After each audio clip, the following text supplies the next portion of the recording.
乡亲啊，继续来看这对兄妹仔状况，互人心酸。中华新港这对兄妹仔，一个高中，一个国中。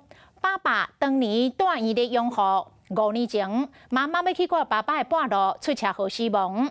两兄妹仔就对阿嬷住，阿嬷最近嘛往生了，目前也伫咧殡仪馆也未出山。阿嬷孙仔伫住的厝。租约到期，月底就到期了，爱搬走。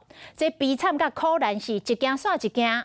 里长甲代表是尽力咧斗相共，嘛请社会各界伸出援手来协助这对兄妹仔渡难关。我希望妹妹有一个地方住就好。租厝的所在囤真侪物件，食的拢是泡面、罐头，佮简单的料理包。啊，这是中华新港，读高中3年啊，生课的阿兄和国中1年的小妹，就住伫咧遮。因的老爸因为破病，当年住院。5年前，妈妈去来看时阵，总车祸意外过身。妈妈也很关心爸爸，然后每天都给他来回这样看。结果某一天回家的时候，就车祸就去世。厝内无钱，办无事，照顾兄妹阿嬷真一阵仔过身，各单也未出山。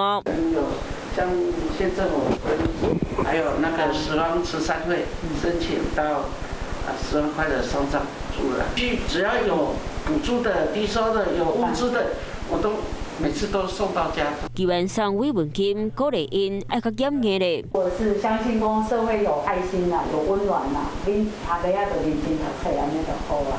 厝税逐个月4500，不过最近厝头家要甲厝收回去，留互囡仔住。哥讲老师同意互伊住伫学校，不过休寒休热就无法住。我会去住学校，老师有说可以。他跟妹妹2个人以后没有一个房子可以住吼，这就是真正讲大家家斗相共者。兄妹仔家庭电歹过，官府嘛协助因所来生活和照顾，嘛希望各界会当伸手甲斗相共。